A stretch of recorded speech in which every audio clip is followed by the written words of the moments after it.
Greetings, fellow armchair Imagineers. Tiki here.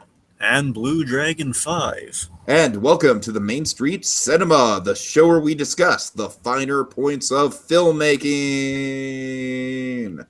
And welcome to a long overdue spoiler cast for War for the Planet of the Apes, the third installment of the Planet of the Apes reboot franchise.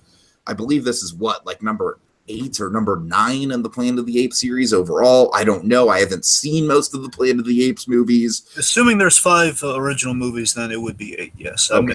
I think 8 and 9's it's in the right vicinity. It's about right. And then there's the Tim Burton thing that nobody wants to talk about. That doesn't really count. Going as a one-off. That's like a no. That counts. That counts. That's a reboot. No. As much as you don't want it to count, Dragon, it counts as much as these I'm movies saying do. People have put the theory out there that the original ones connect to these as reboots. So with that, Tim Burton one's it's on the outskirts. Right, fair enough. So Tim Burton is kind of like the Elseworld in this situation. Exactly, he's the Elseworld. Hey, we have instead of Statue of Liberty, we got Abraham Apekin. Okay. Or Abraham Lincoln. That's the one. Okay. All right. So it's been a couple weeks out. We've had a ton of stuff going on in July. Dragon. We were snowed in for Christmas in July, so we couldn't get to this. No, I mean, it was an incredibly busy month. It wasn't just Christmas in July, Dragon. It was, we did like 4 or 5 days straight of D23 coverage. And then we talked about Comic-Con. There was a lot of stuff going on. So, alas, it is August 1st when we're recording this. Probably going to be August 2nd when it gets uploaded to the channel. But let's go ahead and start things off, Dragon, because I think this is not to give away too much on my feelings, but I just think this movie it's certainly worth talking about, even though it's a couple weeks out. So, all right, so Dragon, I guess let's just kind of start on give some brief thoughts on the franchise in general, and then get into kind of like our expectations and then thoughts coming out. So I'll start. I gotta say, I've never really been the biggest fan of the original Planet of the Apes movies. I haven't even really seen any of the sequels. I'm not the biggest fan of the Charlton Heston version. I think the Charlton Heston version is a little like it's got good ideas in it. It's basically like a feature, like the original Charlton Heston version, for my money, would have made a better Twilight Zone movie than the actual Twilight Zone movie, because that's what it is. You know what I mean? It's basically like an hour and a half version of the Twilight Zone. It's got good makeup for the time. I think Charlton Heston's acting is a little hammy. I mean, he's a great performer, but it's just kind of like Charlton Heston's a weird sort of performer where he's somewhere between like old school Hollywood version of acting and like method acting. So I don't know. Like the original Planet of the Apes, it definitely has some pacing issues at the beginning. Like it's a good half hour, I think, until you get to the ape village. There's a lot of meandering around. I don't think it's a perfect movie by any means. I think it was a good sort of sci-fi film that sort of set the standard for adult sci-fi in a lot of ways. But I definitely think that this new series of Planet of the Apes movies has been, I gotta say, Dragon, I think all 3 of them are better than the original Planet of the Apes.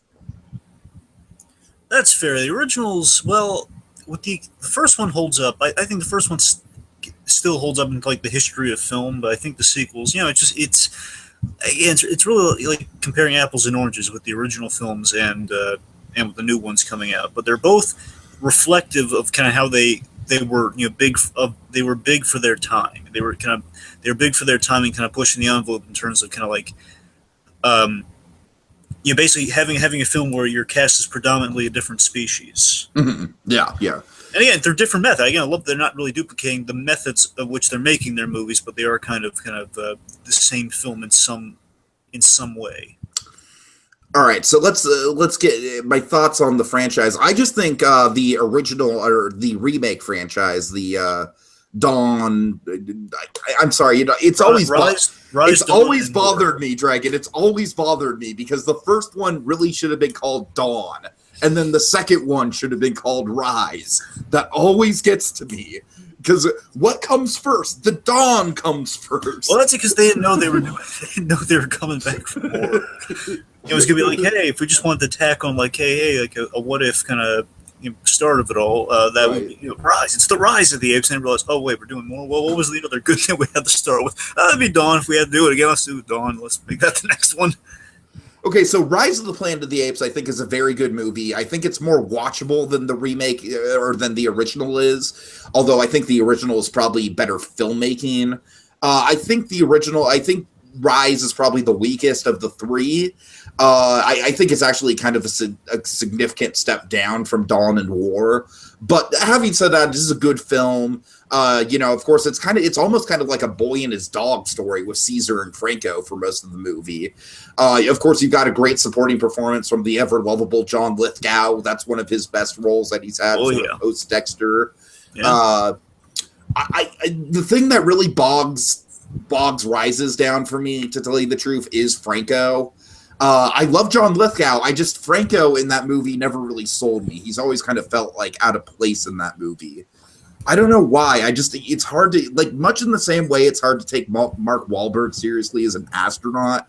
It's hard to take James Franco seriously as a scientist. I don't know. Well, you gotta remember, James Franco in real life, he actually is really smart. I could buy him as a scientist based on that. I gotta tell you, just because, again, the guy is multi-talented. I don't know. It's always been something of a disconnect for me in that movie. And also, I think fucking Draco Malfoy, Tom Felton. I heard he's on The Flash, and I heard he does a decent job on The Flash from what I've heard. Yes, season 3 is introduced, and he's introduced in 3.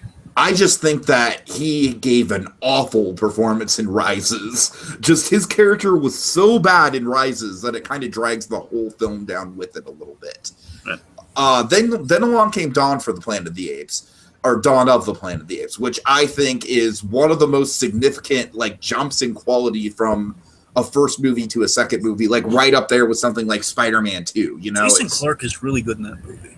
I mean, that movie, it was kind of a game changer in terms of and that was also directed by Matt Reeves. Oh yeah. Just in terms of visual effects, in terms of telling a story mostly through sign language, like the 8 version of sign language, not even like the official ASL. That was a bold, risky move. I still remember having my jaw drop the first time I watched the first 20 minutes or so of that movie, where it's just getting us into the ape culture. One could say it's the AASL. Oh yeah. Yes. Okay, and then War for the Planet of the Apes. I didn't really know what to expect out of this one, Dragon. I was hoping for the best. From what I was hearing from the critics, I was hearing it's a really good one. Don't go in expecting it to be as good as Dawn. And I've got to say, Dragon, walking out of it, I think this movie's a masterpiece. I think this movie is one of the best action movies we've gotten in the past 10 or so years. I think this is a triumph in filmmaking. It's just all around a perfect movie for me in a lot of levels. I think by far out of the movies, it's got the most interesting character dynamics. It's all 99% ape culture. That's just a bold move. Not to say that the characters in the other movies were bad. I just think that, especially Caesar's personal journey and everything, it's like the stakes in this one are so ramped up compared to the other two. Just the way that the story is told in this one, the pace of it. Woody Harrelson is the villain. I love Woody Harrelson in this movie. I think he does an amazing job. Just the set pieces. I love the snow aesthetic of this one. I think Bad Ape is a fantastic character that breathes new life into the franchise. I just think that the whole story of the trilogy is wrapped up incredibly well. This is a great movie on its own, but combined together with the first two truly makes this a trilogy that's I think people should be looking at this movie the same way that people look at Star Wars and Toy Story is one of the best trilogies of movies, just based on quality and how much it kept upping itself each movie. I'm not sure if you feel the same way, Dragon, if you think this is a better movie than Dawn. I think For me, pretty definitively it is, because I was like engaged all the way through this one in the way that, like with Dawn, I was kind of like drawn in and engaged with, but there was a certain kind of, I think Dawn, like I think this movie kind of perfected what Dawn, like the foundation that Dawn laid out, like the foundation of having a movie that's mostly centered on ape culture, you know, a movie that's kind of about the humans and the apes sort of coexisting. I think like all the ideas that Dawn sort of presented, I think are perfected in this movie. So I'm not sure if you feel the same way. I know I'm kind of in the minority of people who think this is the best of the trilogy. I know most people kind of think this is sort of like the second best compared to Dawn, but Dragon, what are your thoughts? All right. Well, on the trilogy as a whole, I mean, I've always just kind of stumbled upon these, and I've just kind of like I haven't seen them out in theaters until this one because I was impressed by the other two. I think I saw Rise on TV on like FX, and they're rerunning, and that's how it's the same for me. It took me forever to see Rise, and then I think I saw Dawn like as soon as it hit video. But I'm pretty sure the only reason I didn't see Dawn in theaters is because I was very low on money at the time. There was a lot of other movies coming out, but I'm sorry, go ahead. Well, yeah, with Rise, I remember the trailer for Rise was really interesting. Saying, oh, okay, they're kind of adding a kind of basically it's kind of a soft reboot for the Planet of the Apes, but at the same time, it's kind of it is kind of a vague it's a vague origin point for it. It's a prequel with a soft reboot. Okay, it's a prequel. It's an origin story. It's a reboot. And Dragon, I would also say it's a remake of Conquest of the Planet of the Apes. In a way, yes. So it's all those things. I mean, I've never seen Conquest, but I've seen that comparison quite a lot. Yeah. And again, with that, Rise, Rise was good, and there are a few elements that do stick out again, like the Drago Malfoy overall. Basically, how we kind of work it, we kind of force in a few references in the first one. And get your stinky hands off me, you damn dirty ape! Yeah, we force in a few references like that, and but the story of the first one's pretty solid. Okay, and we see the Caesar subjected to kind of the cruelty of. Some cruelty of humanity, and he's treated very rottenly. We get to see he did come from a loving place, which is why we have kind of the thing built into the Caesar lineage of having a soft spot for humans, which I thought was a really great idea. Mm-hmm. Andy Serkis, of course, he is great. It's a great story, just kind of Caesar and Caesar and his friend, played by James Franco. Kind of growing and kind of going off on his own by the end. Of course, the bridge sequence is really cool, and again, like the trailers, there's that bit in the trailer, just like the giant, the giant gorilla in the room with like people sleeping, just was really eerie still. Right. So I mean, yeah, it's got a lot of cement. It kind of laid the foundation for let's see some more. And again, they could have just ended it there because we had that really cool ending with the the mid or post credit thing where the virus is sweeping the nation. Again, there's enough there. It's like, okay, that's all I need to know about where the Planet of the Apes came from. Honestly, mm-hmm. It's like, okay, the virus spread up, the humans died off, and the apes are just going to get smarter and smarter over time. They're going to rule the place. Okay, I love the storytelling of that. When Dawn, Dawn, I kind of happened upon not on like cable TV, but on not on like FX, like with commercials. I got it on demand. I think on HBO when it came. It's like, oh man, this is great. So you were kind of like me, where it's like at that point you were kind of ready to see Dawn. You didn't just stumble on it. Yeah. Like I saw again. I had seen the trailer for Dawn. It's like, I'd like to see that, but I'm probably not going to see it in theaters. But when it comes on demand, I was looking forward to it instead of just being happening upon it. So my interest keeps building with each film. Right. So, and with Dawn, I was like just kind of surprised. I wanted to just like pretty much based on a trailer, like maybe like the reveal, like them having the war paint on in the jungle, and then we had the one trailer with again, Jason Clarke. I remember like that show, Jason Clarke walking on kind of that archway, like all the apes kind of imposingly around him. So again, that's kind of what I was going into the movie with. I think the most memorable part of the ad campaign of Dawn was the scene with Kobu and the gun. Oh yes, and that was where Kobu he stumbles into the human camp with the gun, and at first everyone's like, "Oh, it's a silly ape, ha ha ha ha ha ha, stupid monkey." But Yeah. then, or I don't think Kobu has the gun. You know, he just kind of like wanders in and starts. Yeah, Koba does dumb. like Koba like silly performs for them, and then Uh-huh. basically while they're laughing their heads off, He grabs the gun, and it suddenly, like, the moment he grabs that gun, Kobu goes from like hilarious to like terrifying. And I heard that's based on like some real footage of like an ape doing something similar to Oh that. jeez. Oh, that's that's. Like, I don't know if he I actually never want to fired. go to a zoo again if that's the case. I was saying it's like that's based on something. I know that much. I don't think he fired, but it's like basically an ape did something. He entertained him, then he did something horrific. Let's see. But yes. So basically, I was definitely interested in Dawn. I was like really. I liked that. I remember I liked Dawn more than I did Rise. I liked the storytelling in Rise. This one like kind of fixed like the thing. Like it was very natural. It was its own movie.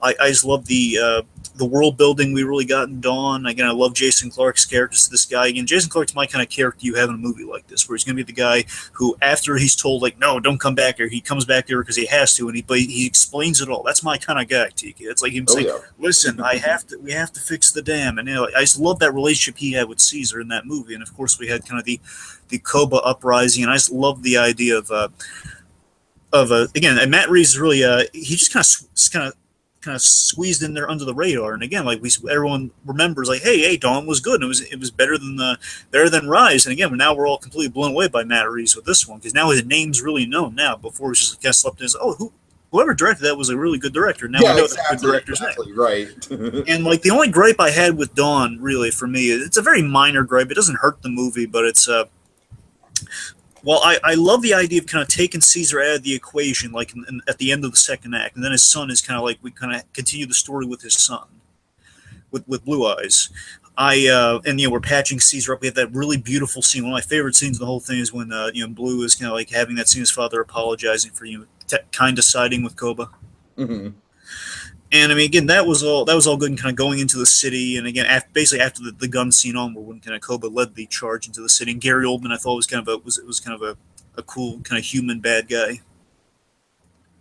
Again, bad guy in the sense of like we don't want to be killed by apes. Right. Anyway, but the thing, my gripe with it was that I don't know. I think the whole the battle between Caesar and Koba at the end, it was a little.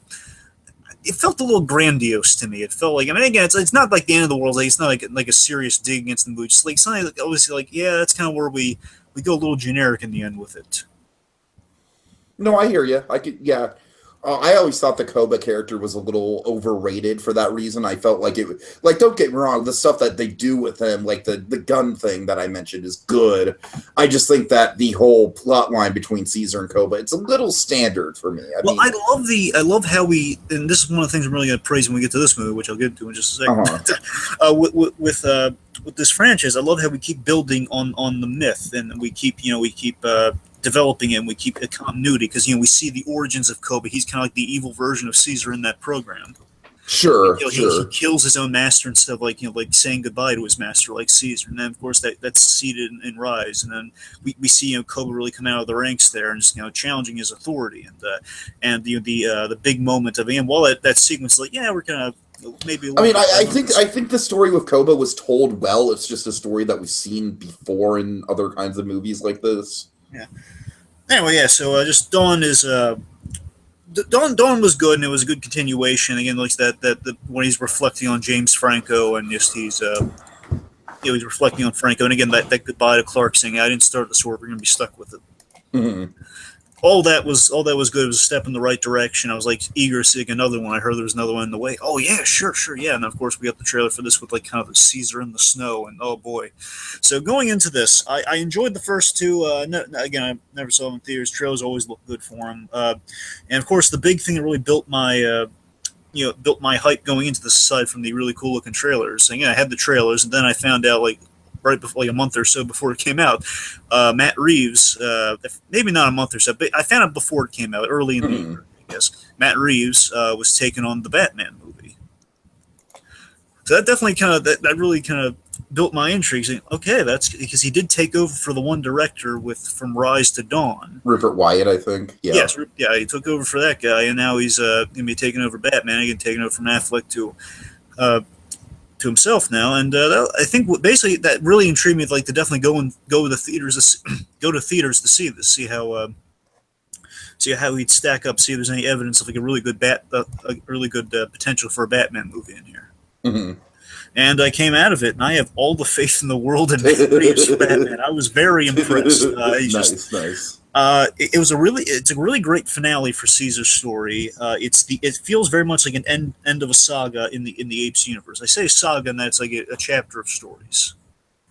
Like not a chapter, you know what I mean, like a chapter in the grand scheme of stories, I guess, perhaps. But again, like just for like a trilogy, it's a really good ending, and that's I would say, I mean, I was more impressed by this on like every level versus just the other two. Again, I thought the other two were good, but I think this one just all around, like there wasn't really a chink in the armor for this one for me. Yeah. Okay. Cool. Alrighty then. So I guess do you have any backstory you want to get into then? Yes, I do. I'm just going to whittle this down a little bit here, and just kind of give a little bit of the crux, like the origin from the series to this. So this was the third in the series. We have Rick Jaffa had. Do a little reflection here. So, of course, this is the third in the series. The origin of the series is that Rick Jaffa, one of the writers, he had the inciting idea of Rise based on, again, like one of those videos I was talking about, where a chimp is kind of adapting to a human environment. So again, it's kind of based on real life, and he basically kind of got the idea of watching like videos or like hearing stories about kind of chimps and apes doing these. Trying to adapt to life. That kind of gave the idea of like, what if Caesar was raised by humans? So he kind of melded it with like an existing franchise. Of course, well, what if an idea like that, just how we kind of like always kind of focus on these types of stories, what if that melded with something that we all know was kind of like a horrifying inevitability? So that kind of led to the idea of flushing out the history of Planet of the Apes. Mm-hmm. And basically, could lead to a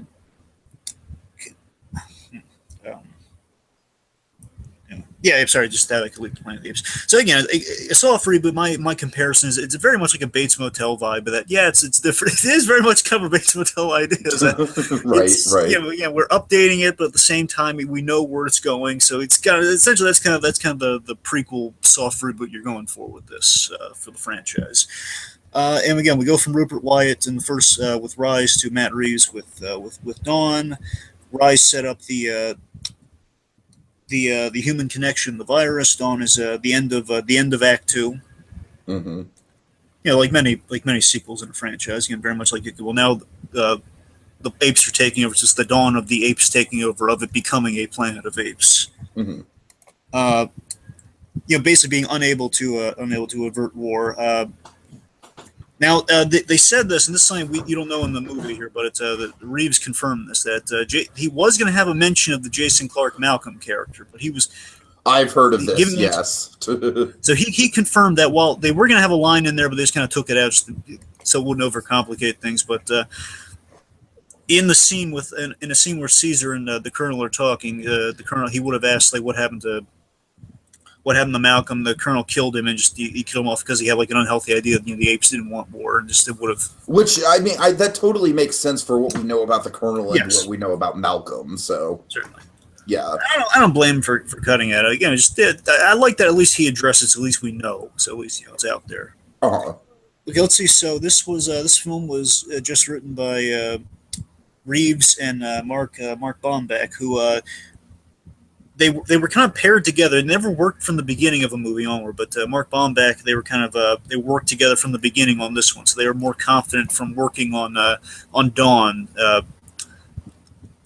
Just two guys were just kind of paired together halfway through the movie, writing and directing Dawn. They now worked from the very beginning conceptually, so now it's like a much stronger kind of report and stronger writing, I think. Now, originally, Koba was going to return to the land of the living in this movie. Oh, I am glad they didn't do that. Yes, they abandoned it for the very simple story reason. Again, we get this from kind of this new pairing here, is that they realized, you know what, his story's over. We don't need to continue it. So that they realized there was initially an idea of like we were going to reveal maybe like a. While the credits of Dawn are playing, you hear at the very end, you hear the sounds of Koba breathing. So like they suggested that Koba was alive, but it was kind of still obscure. So if they wanted to bow out of it, they could. So they kind of like abandoned the idea of Koba being alive. Mm-hmm. And just the last thing, guys, it's kind of they're going with the premise of this is they're going biblical with Caesar. They're going biblical with Caesar's Ark with this film. It's very Apocalypse Now stylistically, along with kind of especially with the Colonel character. It's really Bridge over the River Kwai, the Alex Guinness film. Oh yeah, oh yeah. And of course, Great Escapes. That's all the little backstory I got for this. Yeah, it's interesting, Dragon, because the one complaint I keep seeing with this film is that oh, it's not a war movie. It's not a war movie, and I'm like, what? No, it's totally a war movie. It might not be wall-to-wall action like you're expecting it to be. Something like Dunkirk is wall-to-wall action. Well, here's the thing. It's more like it is a war movie, but it's more of a prisoner of war movie. I mean, I think it's even bigger than that, though, Dragon. I think the themes of war, like you said, it's it's very much got kind of like an Apocalypse Now sort of vibe to it. And by the way, this is only the Dragon. This is only the second movie this year featuring a CGI ape that takes huge influence from Apocalypse Now. The second being Kong Skull Island. Oh yes. Yeah. And honestly, both these movies are all the better for the Apocalypse Now vibe. Apocalypse Now. Who would have thought that would pretty much become a subgenre? The only way you make the apocalypse cooler, you have apes. That's the only way. Why, if we're gonna have another war, why can't we have it with apes? Oh god. Because in real life that would probably be terrifying.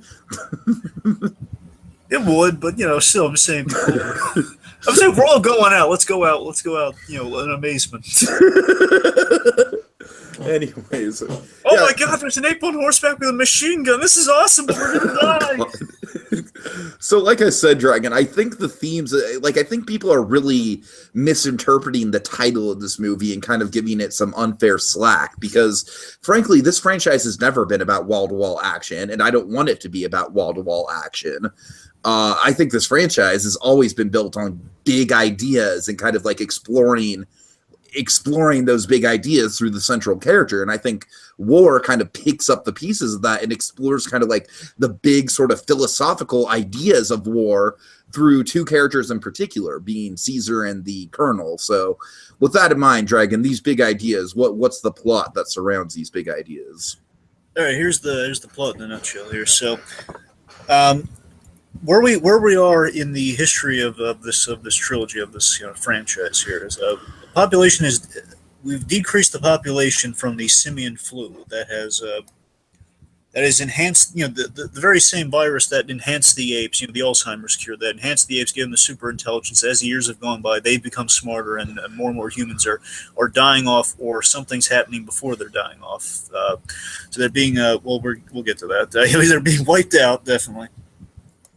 And this is increased with and more humans are being wiped out with this war, with the war of man and ape. Mm-hmm. We have Alpha and we have the representation of our men trying to wipe out the apes before the apes wipe them out. Again, very paranoid, very kind of like X-Men, mutie haters type thing. Oh yeah. We have Alpha and Omega again, like I am the Alpha, I am the Omega. Again, very. And of course, a reference to the Planet of the Apes. Alpha and Omega, that is basically they're the most ruthless militant force, kind of dealing with the ape threat. And when they say dealing with the ape threat, they mean actually kill them instead of trying to broker peace with them. Mm-hmm. Let's see, and those and importantly, those infected are they're targeting apes and those infected by the simian flu that has now developed to a point of, if not before death, then just in place of death, is taking away functions of the brain, which would result in people not being able to speak or taking on ape-like mannerisms. And to me, Dragon, that was the coolest sort of building block to the Planet of the Apes proper. You know what I mean? Oh, okay, it all makes sense now. I know, right? So let's see. Right. Caesar wants the war to end peacefully because again, it's war's going on. It's been in terms of the history here, just it was 10 years since Rise, and this has been a couple of years after that. So let's say roughly 13 to 15 years since Rise. Sorry. Yeah. Let's see. Caesar. So Caesar wants the war to end peacefully, but the ruthless colonel, a ruthless colonel, played by, of course, the wonderful Woody Harrelson, is making it personal by killing Caesar's wife and son, Blue Eyes. Yeah. Caesar sends apes to the. He sends the rest of his apes to the Forbidden Zone. Big Planet of the Apes reference. Forbidden Zone. He sends them out to the Forbidden Zone as he and his most trusted friends go on a mission to kill the Colonel, which draws the. Importantly, he's getting his revenge, but he's also drawing the attention away so they can get safe passage to the Forbidden Zone. It's kind of a twofold mission. Mm-hmm. They find an infected child along the way, who later is named Nova. They bring her along because, again, they feel kind of responsible for killing her father, and also, again, like she's kind of defenseless and infected by the simian flu. Caesar walks into a trap and learns that his apes were captured because he wasn't there. It's up to Caesar and his friends to escape their prison that all the apes have now been relegated to before a violent conflict between, again, not even between ape and man, a violent conflict between the two military groups of hers, wiping them out in the crossfire so they can go to the, so in the end they can all trek out to the safe Forbidden Zone. That's the movie. I've also heard the Forbidden Zone being referred to as the Great Valley, and as a huge fan of The Land Before Time, yeah, you're not wrong. You're not wrong. That's a pretty apt comparison. Anyways. All right. So, Dragon, let's get into the characters then. Let's, of course, start with the man, the myth, the legend himself, Caesar. Yeah, just give Andy Serkis an Oscar nomination already. Like, he doesn't have to win, but just give him a nomination, because this performance, and I say performance, that's what it is. It's not an effect. It's a performance. It's mind-boggling, Dragon. Yeah.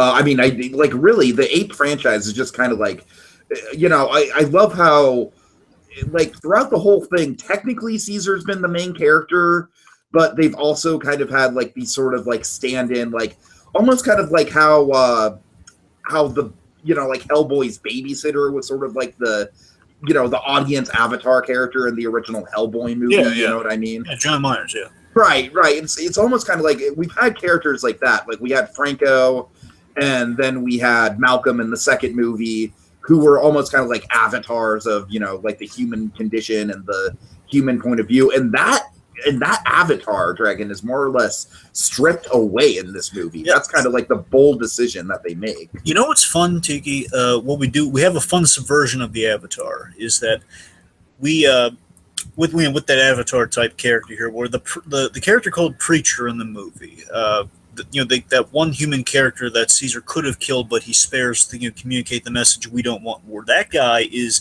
You're kind of led to believe almost that he is going to possibly... He's going to be like the Malcolm type. Yes, and when it counts, he will be that Malcolm type. And again, he very much is the complete opposite of that. Right. And again, that's a wonderful kind of payoff of that idea. And secondly, again, it's kind of it's all Caesar's movie. Again, we don't. The human perspective has been tainted, so if we look at ourselves through humanity, we're going to be really disgusted with ourselves. It has to be all Caesar and the apes. If you were to ask me to give you a one-sentence summary of this movie, Dragon, I would basically say Woody Harrelson turned Caesar into Batman. Oh, that's an instant sell for me, I gotta tell you. Because really, it's like after the big inciting incident in Act 1, it's like Caesar goes into just full-on Batman mode. You know what I mean? Oh, yeah.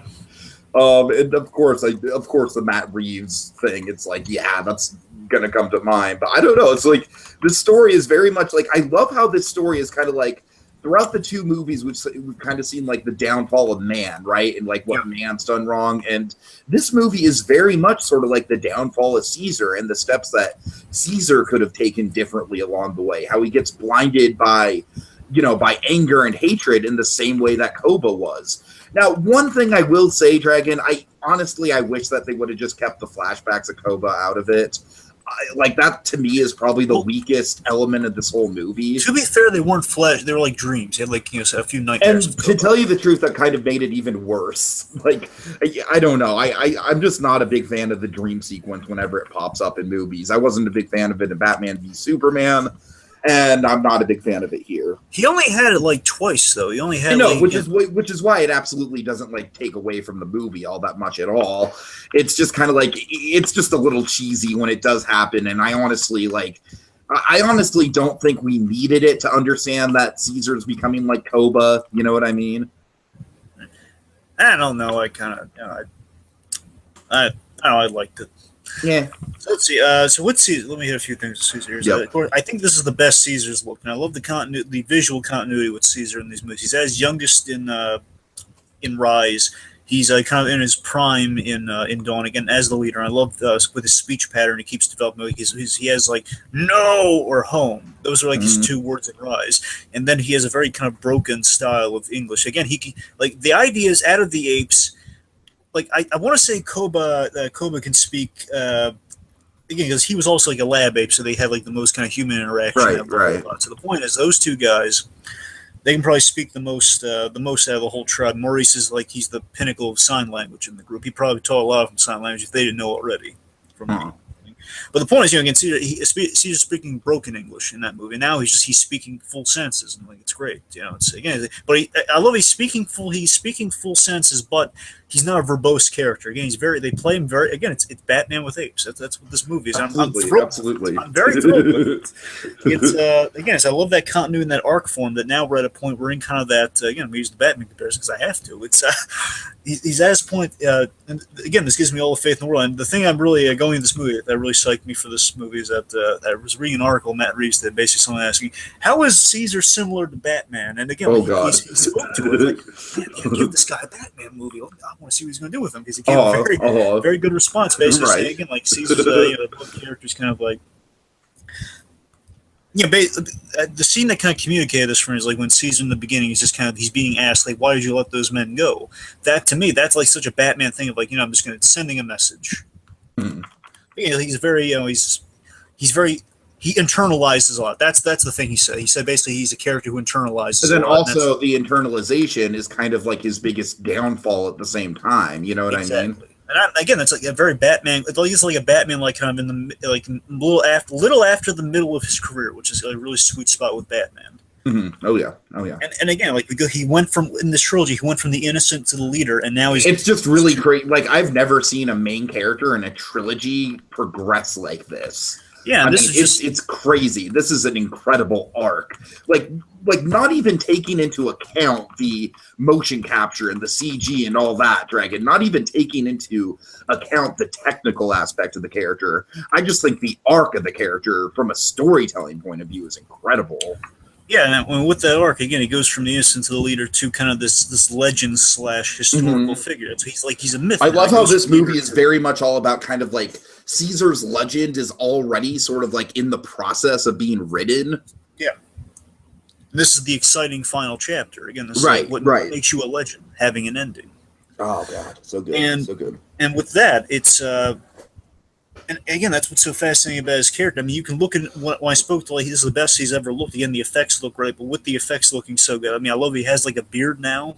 He has an ape beard. Right. The gray end of the. He didn't have that hair in Dawn, and it's just that it looks so realistic. It looks so good. I have like this very simplistic thing with Caesar's kind of got. It's very pleasing to me. I was watching the movie. I think it looks awesome when he's just kind of like. Remember, it was like he's like a manacle. He's just kind of walking. Like we see that shot in the trailer all the time, where he's and was just standing up, walking alongside humans. He looks so kind of. I don't know. I love the ways like he walks upright like that. Just, I hear you. I hear you. That to me is so good. He carries himself like a Batman. That's awesome. And I think the movie does a really good job in terms of just the effects work of kind of like differentiating Caesar's body language and the way he moves from the other apes. Like I could watch that almost all day, seeing how this one ape particular ape just kind of walking. I don't know. It's just that's fascinating. right. And again, just with the character depth you're talking about, Tiki, I think is the reason I really like the Koba thing is I love what we do with that with Caesar's characters. That he's troubled by the events of Dawn with Koba. That he had a rule that again, somewhat like a Batman had a rule. This is turning into like a young Bruce Wayne Dylan thing. To be fair, and people, I'm surprised people haven't made this joke yet. Again, there is a Detective Chimp and Bat Ape. There are those characters do exist. I am surprised that people haven't made that joke. Oh man. There's Detective Chimp and there's Bat Ape. So when I hear that, Dragon, you know what I think of? I think of like the cheesy ass like monkey sidekick from the old Space Ghost cartoons. what about Speed Racer? Well, yes, that too. I mean, I feel like those two characters are kind of, bred from the same cloth, so to speak. But all right, let's see. What I'm getting at though, again, with like a kind of a Joker-esque kind of thing, basically, it's like what if Batman took a step further with the Joker? He made a decision to kill him. Now he's living with that choice. It's kind of exactly. That's exactly what this damn story is, right? Which is fascinating, right? Yeah. And again, like Arkham, like for example, the Arkham games, and again, I think it's a good comparison for Reeves, seeing where a lot of people think we might go in the Arkham game direction with this Batman. And we'll get into it when we get into Harrelson, but I absolutely think Harrelson. Dragon, I know that I know you probably think it's a little premature to say this, and it probably is, but we'll get into it more. I think Harrelson is probably, bar none, the best on-screen villain we've had since the Joker in The Dark Knight, for my money. Harrelson was terrifying in this movie. Anyways. Right. Let's see, where was I going with it? Yes. But yeah, it's kind of like in the Arkham games, Joker dies and Batman he didn't kill him, but he feels responsible. And the next Arkham game is about him feeling guilty and uneasy in this world without the Joker. And it's kind of a similar thing, only it's far more responsive because he laid out a thing of like ape does not kill ape. Apes and humans, that's one thing. Apes don't kill other apes. It's like a brotherhood thing. And again, and it's such a great moment at the end of that. That's the thing I do love about that ending scene in Dawn, though. As much as I'm so conflicted, I was like, yeah, it's a little by numbers. It has that great bit of like, ape doesn't kill. It does, yeah. Basically, ape doesn't kill ape, and you're not ape. You're no longer an ape because you're acting like a human more than you are an ape, and without not so many words. But he tosses him off the thing, and he's living with that choice, and that's what I love about the internalization. It's like Caesar struggling with the realities and the tough choices of war. That's why it's War of the Planet of the Apes with stuff like that. Yeah, exactly. Well said. Again, this excellent internalization, and he's just come such a long way. He's driven by emotion, and the last thing with his arc is, he realizes the consequence of doing something like that, being driven by emotion over logic, again, like a Batman arc. It's a very compelling story where he realizes what's going on with him. He realizes the road he's going down. It's a leader who's lost his way, and in the course of the movie, he found it again. Right, but what I'm saying is, he realizes the road he's going down, and yet he almost feels like he's almost driven, this is my destiny. You know what I mean? Yeah. It's my primal nature to do this. Yeah, I'll say that to me is that's the best part of the movie right there. All the Caesar stuff. I just collectively all the Caesar stuff is just so fascinating. Okay. All right. Let's move on to Caesar's right hand ape, which would be Maurice. Yeah, Maurice. God, first of all, I just love the design of Maurice. Oh yeah. Always been a memorable character design from the first movie, kind of carried over. Of course, as you mentioned, Maurice, here he's very much almost kind of dare I say it, Dragon, almost kind of like the Jim Gordon to Caesar's Batman. I was thinking more Alfred. Alfred, that's a little more accurate. Yeah. I was thinking more Alfred with it. Because of course, with Maurice, his whole thing is he knows what a good, I can't say what a good man, for lack of a better word, he knows what a good ape Caesar is, and he knows the trials and tribulations that Caesar's been through and how heroic he's been to his people and everything.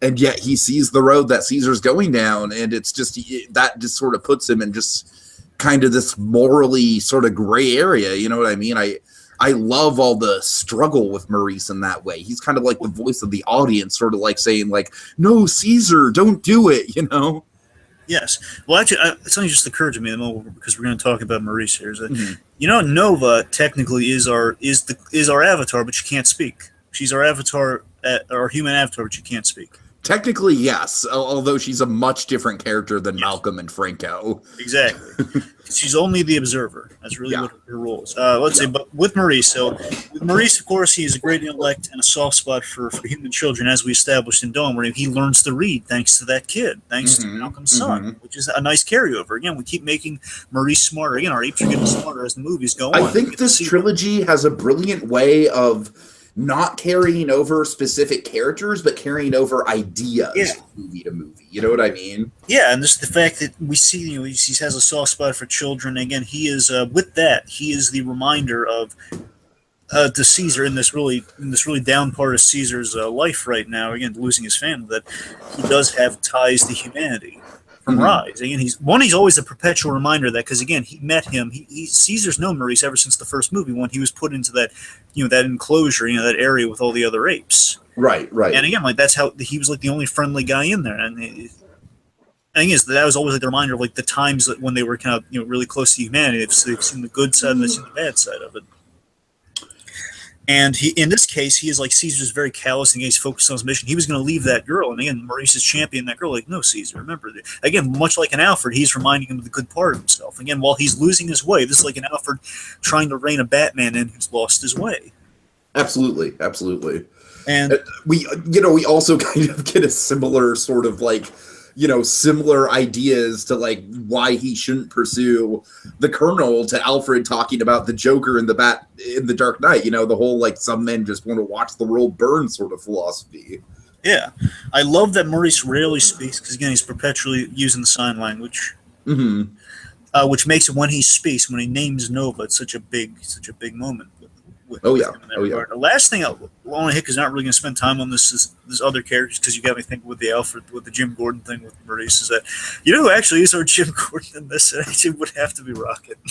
Probably Rocket, yeah. Because Rocket, I don't know if you guys remember this, but Rocket, he was the one who attacked Caesar in Rise, and then of course Caesar beat him, and then he was then on his side from that movie onward. And Gordon, of course, he has to go after Batman. Then he realizes, hey, we're on the same side here, and he's working with them.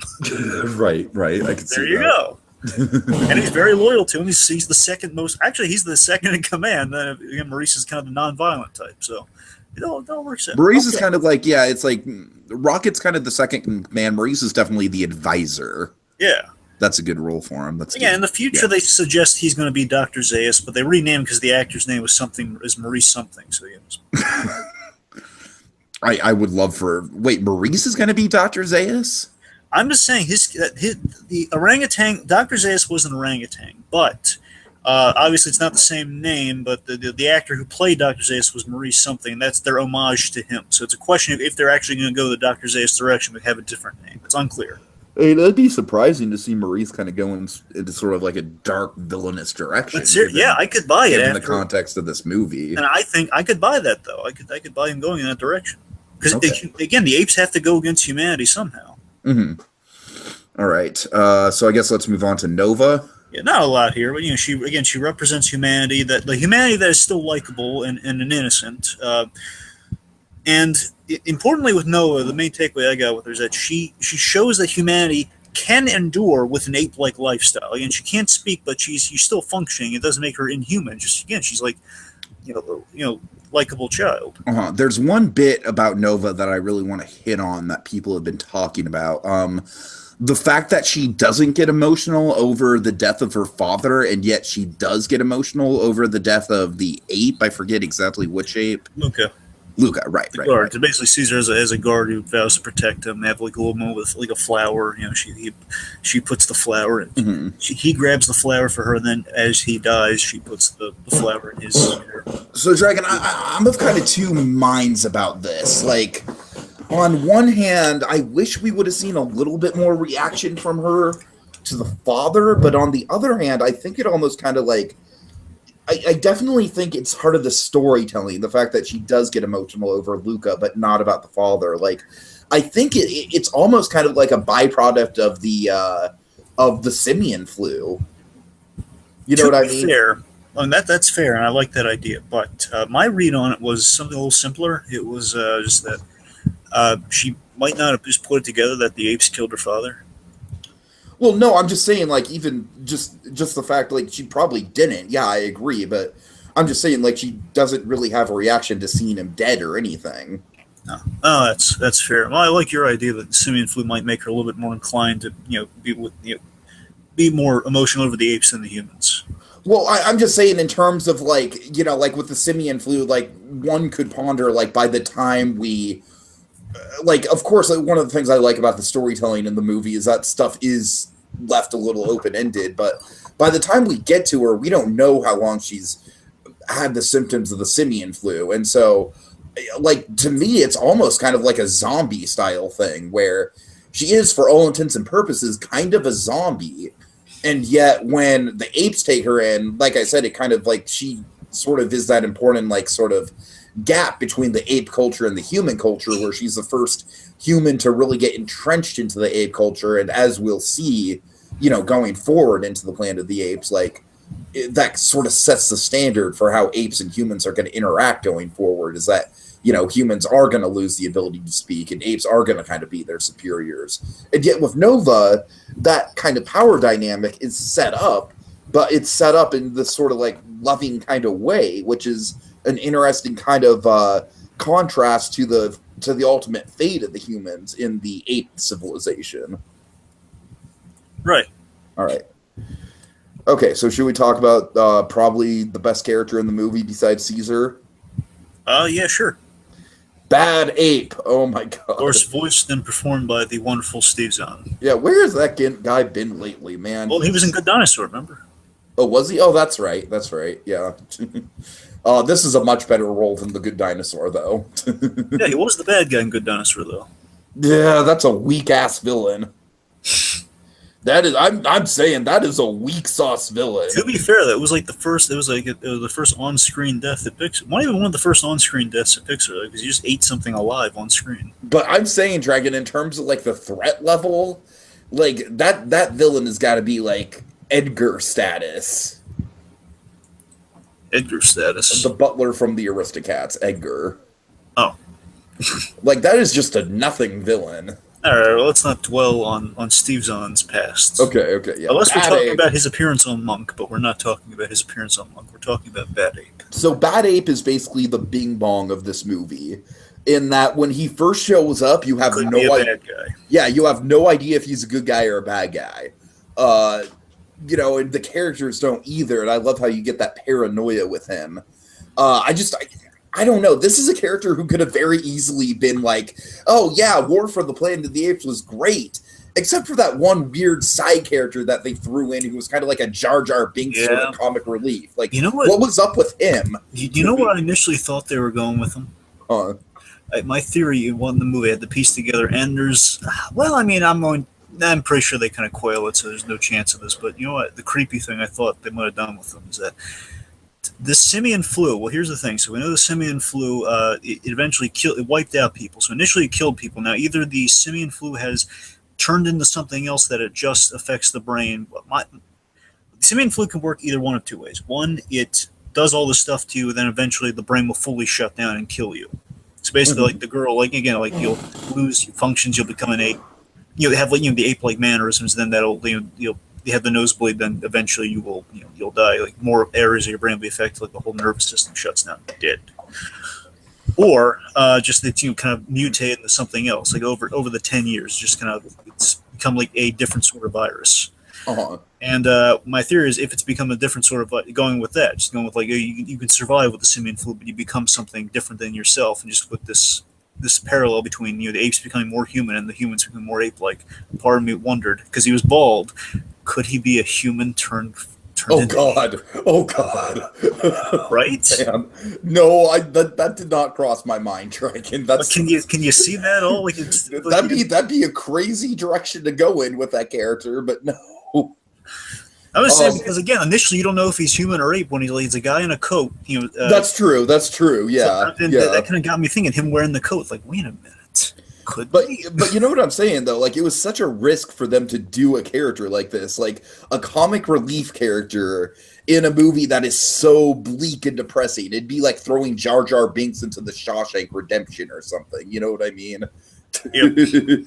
But it works. It works so well, and the reason it works, I think, is that while Bad Ape does have some funny moments along the way, this guy's a very tortured character in his own right, and he's basically shell-shocked and dealing with like post-traumatic stress and crazy, and he's almost like he's a crazier version of the chatter telephone from Toy Story 3.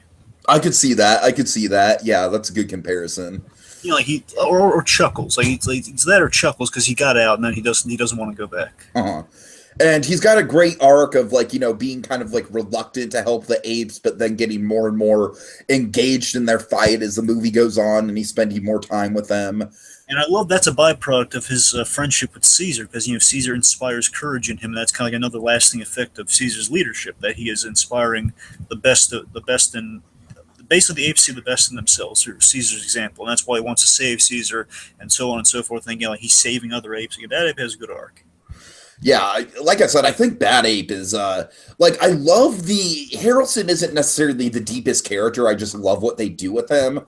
Bad Ape, I feel like, is a really good kind of contrast to Caesar in a lot of ways in terms of like the character development and how his arc kind of weaves its way throughout the movie. And he's one of the rare speaking apes. It's kind of one of his things. Again, I think they're suggesting that he may have also escaped from the very same lab, but he just had like different adventures on the side, possibly. I think that's what they're. No. The whole thing was that he was in a zoo.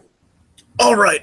Sorry, yes. Yeah, I was kind of like yada-yadaing around that because that's part of one of my favorite moments. But sorry, yeah. Okay. All right, so let's get into. We're kind of skipping over some characters, folks. I don't really have a lot. It's mostly just kind of like one or two things a piece here. So let's get into Red, who is otherwise known as the donkey in the movie. Yes. Now, Dragon, I've got to say, the big selling point for me to see this movie in theaters is just the idea of the donkeys in general. Yeah, I know. Yeah, that was such a great shot in that trailer. Just like apes helping the humans. Like, oh my god, they turncoats what? Yeah, exactly. Just the idea. And it's even present in the poster, like the idea that the humans have apes on their side. I'm like, oh shit, that's, that's a fascinating idea. I can't wait to see what they do with it. And yeah, my God, I mean, they really do a good job with it. Like, yeah, I love how the donkeys are, they're just kind of like a fixture of the plot. You know what I mean? They're just kind of like the muscle to the humans in a lot of ways. But we do get the one donkey, Red, who, has a great sort of character arc. It's a very simple character arc, of sort of like, the whole movie he's taking abuse from the humans, taking abuse, and then finally he has that redeeming moment towards the end, which then ends in tragedy, but it's such a good sort of like heroic sacrifice on his end. It's just sort of like a great, like his screen time. He doesn't have much screen time, but he gives a face to that side of the war. You know what I mean? He gives a good sort of like, for lack of a better word, he gives a good humanity to that side of the war. Yes, it's a very tragic human story in that it's betrayal in times of war for purely survival. Like he'll take life as a slave and just being demeaned and just kind of like being demeaned and like kind of being more dehumanized if it means survival. And that's Caesar's point of he eventually sees that the point of why Caesar's sacrificing himself for a cause in a way. It's sort of this. By the end, he sees Caesar's point of sacrificing your principles as an ape, so you survive. What will you be then? If you survive, you won't be an ape anymore. You'll just be not. You're not a human. You're not an ape. You're nothing if you compromise these principles. Right.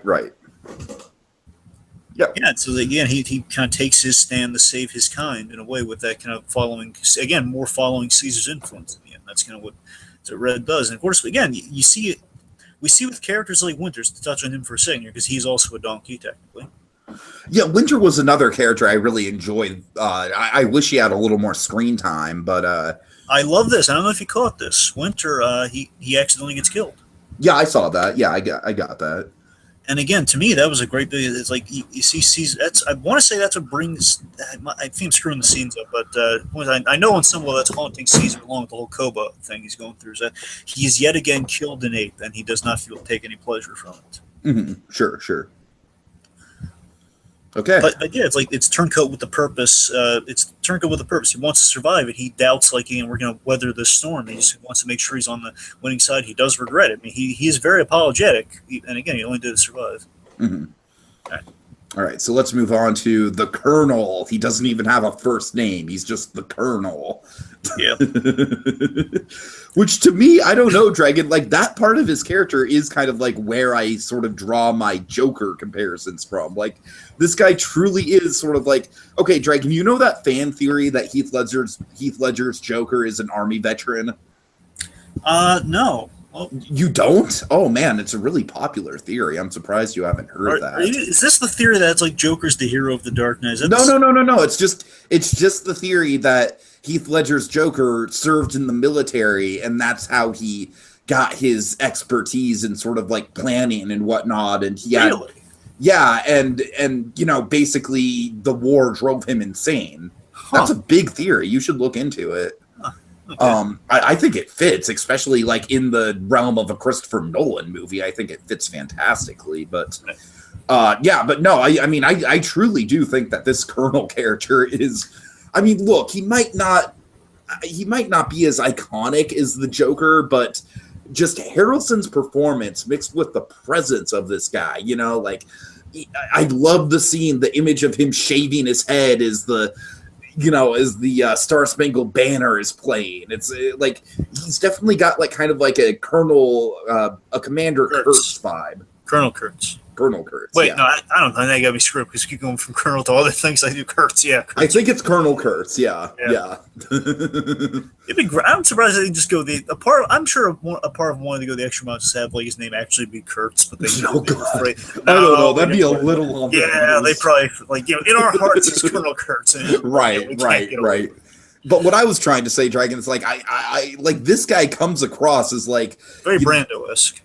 Well, yeah, but I was going to say he comes across as like Heath Ledger's Joker before he turned into the Joker in some respects. Like, I don't know, like this guy, like his worldview just absolutely fascinates me. I think he's got one of the most interesting sort of like motivations for doing what he does that I've seen in a villain. And of course, Dragon, we'll get into that with one of your favorite scenes. So we're kind of yada-yadaing around it a little bit, but yeah, I don't know. Woody Harrelson, just like I said, his presence here. I mean, Harrelson is the kind of guy where it's like, unless you give him the right role, his main focal point, his main selling point is going to be comedy, right? Like that's what he's most well known for, like stuff like Cheers and Zombieland and stuff of that nature. And then even stuff like True Detective, which I haven't seen True Detective, but from what I've heard, he's very much kind of like the lighter character compared to Matthew McConaughey. So even he's also really funny in Now You See Me. Yeah, right. That's what I'm saying. So Harrelson, like, this is truly like, I mean, he's terrifying, and even like in a franchise like The Hunger Games, which isn't exactly the most cheery franchise, he's still the comic relief character in that. So I don't know, like Harrelson just really did a 180 here. He, you know, it's almost kind of like it's not quite to the same level, but it's sort of reaching the same sort of ballpark as like Robin Williams in 1 Hour Photo of just like, oh shit. Like, I'm not saying it's not in the same ballpark as that, because Harrelson has played, you know, he has played unsavory people before. It's not completely new to him like it was to Robin Williams. It's not exactly going from the genie to stalker serial killer. It's not exactly going from from that necessarily. But it's still a big transformation for him. And like I said, I think he has such a presence to him. He commands himself so well. The motivation behind what he's doing. I feel like I'm just kind of repeating myself here, but it's just it just all kind of results in a very, very memorable on-screen villain for me, and one that I feel is kind of like a little underrated. Well, the thing I love, well, I'm going to tiptoe around a little bit here too, is what I love about the Colonel is that I love that he respects Caesar on some level. I really do. That's it. Well, he respects Caesar, as we've been talking about, in kind of like he's like, you know, Caesar's kind of like a legend. Yeah. And, he's actually, he does. Again, they're both kind of like the leaders of their respective kind of military force. In a way, he's kind of, I love that I'll get into more. So like he's kind of critiquing him on certain levels, and just with his character overall, I like that the way of operating for him is, he's so far gone. The way he's playing it, he's so far gone. He seals his fate for his arc. It's very much between him and Caesar. It's very principle. It's like principle versus the moral of everything. It's kind of like the principle of like kind of being human in life versus kind of the moral of like being haunted by your actions. Right, right. So again, a lot of great stuff to mine from the Colonel. I mean, he's so callous, but at the same time, we know where he's coming from. Like the scary thing is he has a point. Yeah, exactly. That's the scary thing. Is like he has a point. It's kind of like, in a way, it's like I'll give your Joker thing this. I'll give him this. It's somewhat of a blend of a. It's kind of, again, it gives me a lot of faith in Matt Reeves. I tell you, if he can make a film like the Colonel for Batman movies. Oh yeah. It's kind of like a cross between. Honestly, he feels more like he feels more like a cool take on Bane than he does Joker. But let's say it's a mixture of a Nolan Joker and a really cool original Bane. So you can mix those two together, you get the Colonel. I could see that. Because he's very, again, you got to remember, in the comics, especially right now, he feels a lot like, honestly? He feels a lot like in the comics right now, Tom King, this the new writer who's taken on the Batman book that Snyder wrote. Mm-hmm. He was an actual spy. He brings a lot of that mentality, like a war mentality, to the Batman books, and with that, he's used Bane as like the calculating guy who has his own island and everything. Is a military force. I mean, it's this feels very much kind of like that Bane. So I'm really, the Colonel has a lot of really good stuff going on for me. It's like reminiscent of like really good things you want to do with a callous military leader who's, again, like a Brando Kurt says, he's just too far gone and it's so scary. Right. Okay. All right, so those are kind of the main characters, Dragon. Let's get into, I guess, pros and cons. All right, so almost like kind of pros bingo at this point, but I know, right? Very obviously Andy Serkis's performance and the effects. The effects are incredible. I mean, just goddamn, just this franchise is just. I can watch Caesar walk all day. Just how awesome he carries himself. Just the snow and the fur and stuff like that. Again, we had like the bit where Caesar's having like cold water poured him in the winter, and it's like it's like crystallizing on the fur. Like, oh my god, it's breathtaking. Oh yeah. It's very to the point structure. I love that's the thing that Reeves directing. I'm really looking forward to. He has a very to the point visual structure with his directing. Like the sequence where Caesar and company they show up at Nova's house. They show up at Nova's house. They're kicking in the door. It feels very like to the point structure. I like. Right. We don't really waste any time with this movie. I like that. Yeah, for sure. I feel like, as we were saying, like this movie isn't a war movie in the sense of like wall-to-wall action, but I think a big pro of it is it's a war movie in terms of the ideas of a war movie, which in a weird way, Dragon, that almost kind of makes it a more Christopher Nolan-esque movie than Dunkirk in some ways. Again, they're different sides of war. That's the thing. Right. Different sections of war. Because you would think that the Christopher Nolan one would be the more sort of like heady, like, exploration into the philosophical nature of war, whereas this would be like the wall-to-wall action one. Imagine this, like in like a room full of directors. Like, let's say they all have like a communal, let's say they have a communal bathroom, but they also have a communal waiting room. So basically, they're all just like like this little waiting area. It's like between movies. Again, this fantasy I'm laying out here. They all have like in front of like this little like assignment area. Like doctors getting like their patient files. Basically, like all the files of assignments are like being handed out. Mm-hmm. And let's just say they bump into each other when they take their files. Oh, excuse me, sorry about that. They pick up the other movie, and like Nolan, let's say Nolan's just flipping through it. You're just like, the philosophical war movie with apes. Oh, that's a new one. Okay. and Reeves is like, wow. And it's like three separate stories. It's like it's like wall-to-wall action. There's almost no character development at all. Okay, I'll go with it, man. I mean, I was looking forward to doing Planet of the Apes 3, but okay, I can use a little break. I'll be there for when I come back. All right. Toodaloo. Oh, that is a delightful little fantasy you just laid out, Dragon. Yep. All right. Oh, man. Of course, Bad Ape, like I said, a huge risk that could have been monumentally it could have flopped on its face, but instead it ended up being like a really unique element of this movie that I feel like is one of the big things that makes it rise above the other two. No pun intended. Yep. I love. I'm sorry. Do you go on? No, I was just gonna say, of course, Harrelson is a very captivating villain. Definitely like Gary Oldman. Like he was fine. I feel like his character was almost a little bit too sympathetic, to the point where like it was almost kind of like misleading. Like I feel like even calling his character a villain is a little misleading. Whereas Harrelson, it's like, yep, that guy's the bad guy, and I like kind of like the cut and dry nature of that. You know what I mean? Right. Well, I might be encroaching on one of your moments, just the smidge here. I might. I love the thing. It's so simple, but I just really like it. I love the mini recap at the top of the movie. You are kind of encroaching on my thing, so yeah. You want me to stop going on? Yeah. Put a pin in that. Okay. But just make sure you bring that up, because I love. I will. Trust me, I will. Okay. So, moving on.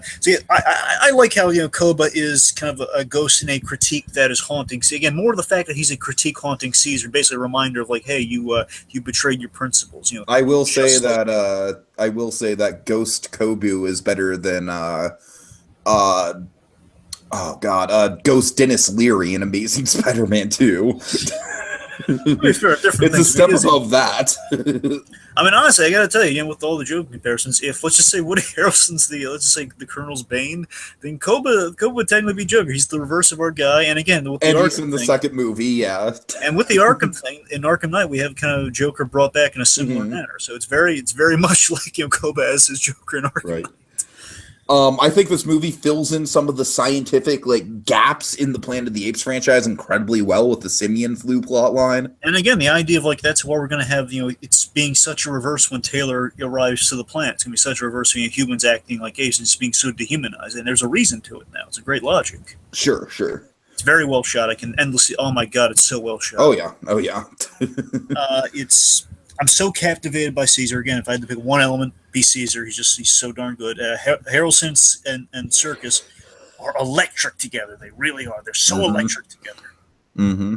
Really good world building with the simian flu and everything we already kind of went through. I like that we have levity and that we have a heart amongst all this darkness. Like Caesar, finding his son Cornelius. That's a really heartfelt moment. Again, a lot of heart amongst the darkness. I like how we get away from San Francisco.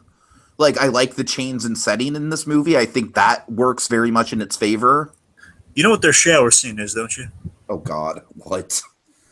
It's got to be a Statue of Liberty. That's their shower scene. Oh, God. You blew it up! Oh, man.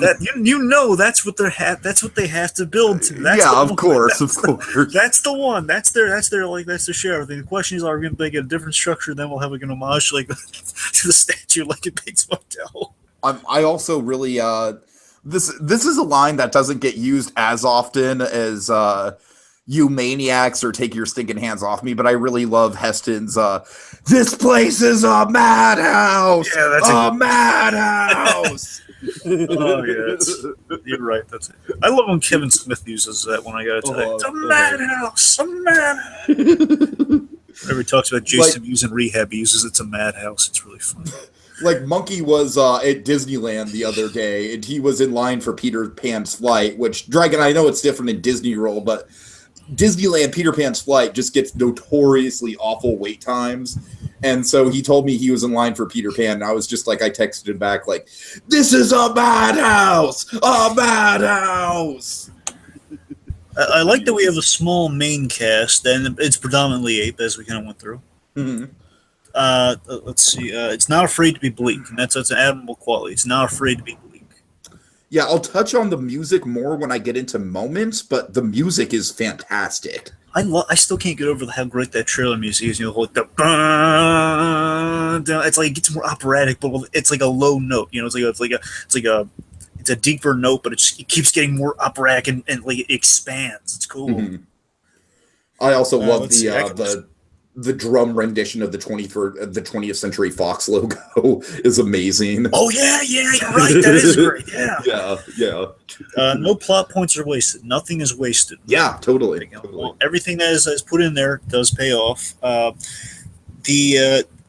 right, I already went through kind of again. I like that it's vague enough that we have theories about the simian. How far does it go? Could man turn into ape? But at the same time, that ape is not a human. I know he's not. I'm just saying. I like that. Based on that, I like that it got me thinking stuff like that. Right, I like that. It's, I like the simian flute. Like we're doing new stuff with the simian flute. It's not just simple. We're expanding interesting ideas with it. Okay. So yeah, I think we're on the cons then. Very few on the cons. Very brief here. Oh, by the way, one pro we got to know is they actually made a poo joke work in a movie. Yes, they did. Yes, they did.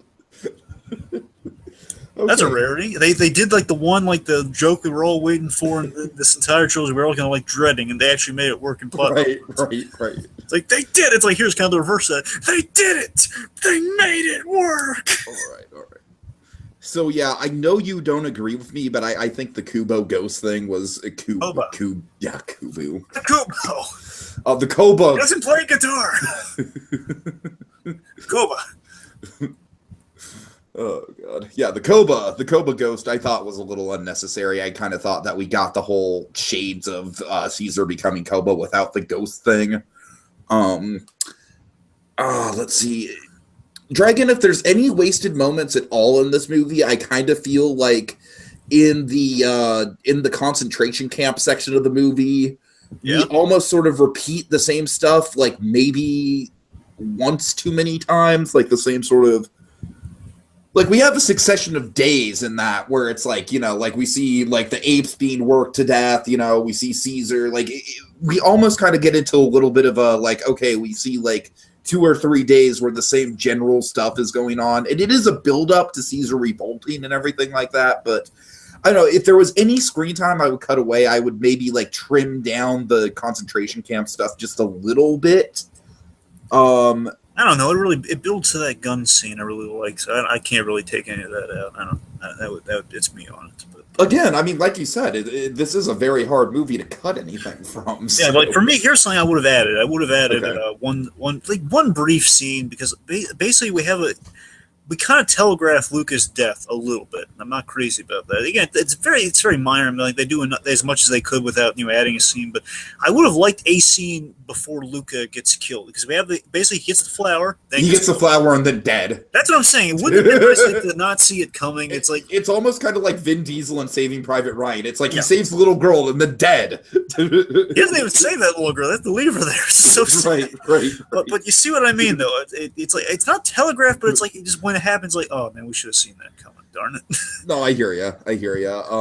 Let me see. Aside from, I'm just going to echo like the general complaint. I'm not really saying this aside from the opening sequence. So I'm not going to describe. Aside from the opening sequence, there's not much war between ape and man. It's mostly man and man. But well, I said, it's all about the philosophy of war and the ideas of war, which I think makes the title fit.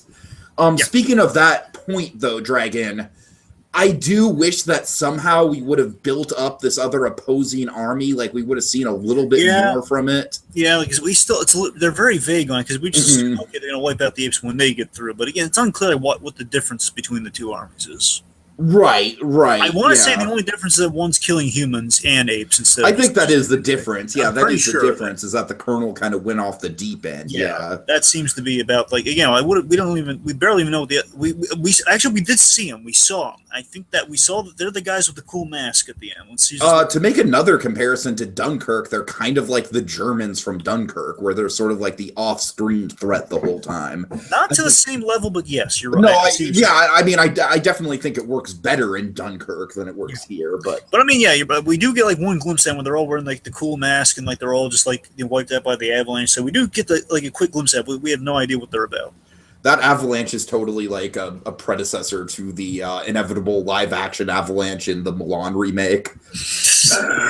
Like, okay, you want to see what a modern live-action avalanche is going to look like? I gotta tell you, I don't know what to expect of this Mulan movie. Is it officially in the works yet, or are they just like announcing? Yeah, it's officially in the works. Yeah, it was just forgot about that. Actually, we had a really good casting on Mulan and Once Upon a Time. We have Jamie Chung. You remember Jamie Chung? I know Jamie Chung. Yeah. Yeah, she played Mulan in that. She actually put a really good one for the movie. But I'm looking forward to the avalanche scene in Mulan, to be honest. But anyway, getting off topic. That you brought up, like, yeah, it's gonna be so cool. Right. And her riding through the avalanche with the horse. Oh my god, it's gonna be.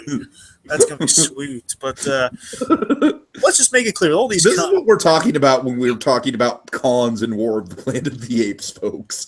But seriously, fanboying over Milan. That's what it comes to. But seriously, with the cons, though, again, all these cons that we've laid out there, again, the very few that we've laid out there, again, they do not take away from this movie one iota. I want to make it clear. And can I just make this a compliment sandwich and just round things up with another pro? All right. I really, really love the visual motifs that we get in this movie, like the the helmets that they all wear with the different things written on them. All the graffiti in the tunnel and shit like that. Like and the world building, it's great. All right. So yeah, like I said, folks, like nary a con in sight with this one, really. Okay, so I guess favorite moments then, Dragon. I guess I'll start because mine first one I have is right at the very beginning. Yeah. So.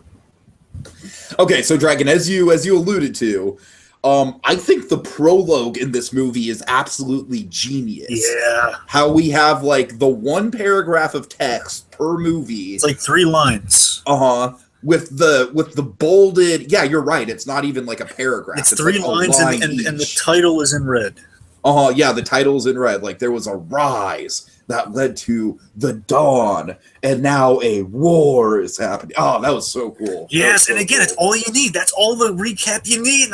I know it sounds so simple, but it's just so cool. Mm-hmm. No, I know. I was right there. I'm right there with you, man. I was really drawn into it. So yeah, I love the opening sequence just because A, for that alone, B, I love the first shot, Dragon. The first shot, of course, I think the first shot in both of these, in both Dawn and War, Dawn had a really solid opening. With like Caesar raising his arm and stuff like that, and like all the apes like running at the camera. Yeah. This one, it's like we basically kind of like, this is like one of the few times in the movie where we're sort of from the humans' point of view. You know what I mean? Like we're with the humans, like we kind of established the donkeys and everything. And we're kind of like seeing the apes sort of like in the trees, and that kind of builds the apes up as this sort of like scary force. You know what I mean? And I like that about the opening of this movie because it really does kind of get you into the headspace of the humans at the same time. Like, yeah, from the humans' point of view, they're just trying to survive, and this whole mission, it's like they're just kind of like, fuck these apes, it's like, and just sort of like that big kind of scary contrast. I love how, like I said, we get drawn into sort of like feeling the fear of the humans in this big battle in the opening. And then the movie almost kind of immediately switches focus to Caesar. And then once we're on Caesar, the whole movie is sort of like the apes. And then we don't get that human avatar or anything. So I just think that the opening sequence is just a kind of like really cool sort of reversal of expectations in a lot of ways. Like I said, I love the slow pan. I love all the details on the helmets and everything, and the reveal of the donkeys and kind of the apes hiding out in the trees. And then once the action does start, it's very ferocious, very intense. And it's just kind of like a big, it's very smart to kind of like bookend the movie with these 2 big action scenes, I think, because it allows you to get the release of a big action scene out right off the bat without kind of like the stress of like building up the momentum. You know what I mean? Like the momentum is already set right from the very beginning. Okay, and then my second moment, Dragon, it's very quick, but I honestly think this might be my favorite moment in the whole movie. I mean, you want to talk about a Batman scene right here, Dragon. You want to talk about a Batman scene. This is Caesar's alleyway scene, where, of course, I love the visual cue, too, of the, we see the apes asleep behind the waterfall, right? And then we see, like the silhouettes of the humans, like, going down from the ropes. It's, like, this whole sequence is just masterfully done. The green light, kind of the camouflage, kind of make him look ape-like in the sun. Right. And then, of course, in the midst of the humans attacking the apes, Caesar, all he cares about is his wife and child, and he's running, and he's going to them, and then it's too late. And he gets there, they're already dead. Of course, young Cornelius is still alive, but his oldest son and his wife are dead. Yeah, and we telegraphed, Blue Eye's death because he got up and basically we saw like a soldier had him in his sights and like, oh, we knew it was over. And then Harrelson comes out of the waterfall, and he is just bathed in this, like I said, Dragon, this almost kind of like Joker-esque war paint. You know what I mean? Where he looks manic. You know what I mean? He looks inhuman. It's like Bruce Wayne looking into Joe Chill's eyes right there. Right. And I love the score in this moment, Dragon. The score, just like the drums get like super intense. And, and as you said, just Caesar looking into his eyes, like that's everything you need to know about the Colonel character, established in one visual shot. I don't know, Dragon. Just the fact that it's just the look of the Colonel and the way that he comes out of the waterfall and the way that he looks at Caesar. It's like he doesn't need to speak a damn word of dialogue. It's like we know what this guy is all about just based on that image. And to me, that's a powerful part of this movie. Is just I feel like you could do so much with visuals nowadays in movies that it's almost kind of lost on us just how much a powerful singular image can do. And I feel like that image of Harrelson coming out of the waterfall is one of those like powerful singular images that really speaks to me. All right, and the third and final moment, I mean, there's great moments like throughout this movie, but the third and final moment for me is the introduction to Bad Ape, because like I said, this is a great sort of there's a lot of genuine suspense in the scene, I feel like, because of course they're chasing this thing. We don't exactly know what it is. As you said, it's wearing the jacket, so we don't know if it's human or what. And of course, when we see the Bad Ape, first of all, it's a big moment just because you're just like, wait, what? This thing can speak English too? It immediately sort of like opens up the story potential. And I don't know, I just really like how throughout the scene, we get everything we need to know about this character. We get that, we get the backstory with him at the zoo. Basically, he's kind of like a parrot, you know what I mean? He sort of just through all the observations at the zoo, he sort of just learned to mimic human speech. Right. Mm-hmm. And which is clever, which is really cool. Yeah, and I thought that was like a really interesting idea, and just the fact that this guy's almost got like post-traumatic stress and everything like that. And I love his hideout too. I love how his hideout is sort of like this this abandoned building that's sort of been like caved in by the ice and everything like that. It's like frozen over. It's a really cool like atmospheric sort of setting. And I realize that I'm not having a lot to say about this moment, so I'll just, I guess another favorite moment of mine, Dragon, is just as we were already kind of talking about with Red, just, I just love the setup and payoff of that character, through the whole movie. He's getting abused, he doesn't really want to be in that position, but he doesn't really have a choice. And you want to see him revolt, but you also know that if he does revolt, he's as good as dead. And you want to see it happen anyways. And when it does happen and he does immediately get shot upon saving Caesar, it's a powerful moment in the midst of this sort of epic battle at the end of the movie. You know what I mean? It's a very personal moment in the middle of everything. So, all right. So, yeah, those are, like I said, I kind of cheated and threw in a fourth one. But I think I was kind of like, you were kind of right about like the whole like, yeah, go ahead. Anyway, well, one other thing with Red, just point, because I just want to make sure I get in. There's that the cool thing with Red and the Apes is in the donkeys is that they were Koba. They sided with Koba, and they also had no place to go. The majority of them. Anyone who questions his leadership, they went with Koba during the revolt of the sequel, and then with no place to go, they sided with the humans. So again, there are also a little bit of there's shades of Koba in there with the donkeys, which is kind of like another layer to add to Caesar's guilt in a way. Right. Okay, for me, my three moments. Let's see. I love one of my absolute favorite scenes. Basically, when I was thinking about moments like this one, I was just geeking out so much about Caesar and the Colonel. I was just like, yeah, this scene's really great. Yeah, like this has to be there. Caesar meeting not again. You had the first glimpse of the guy. It was like the first time he officially, is in the same scene with the Colonel. It's the scene where he actually gets to have a meet and greet with the colonel, kind of like the interrogation scene, if you will. It is very much this movie's equivalent to the interrogation scene. Again, Caesar, he's led to the room, and I could watch it all day, just like that Right, posture on that right. ape, guys. I'm telling you, I don't know what it is, but he looks so good when he does that. But anyway, oh my god, this scene is electric here. It's like this is the big, and this is the Oscar, like, for your consideration scene for both of them almost. It's really that good. It's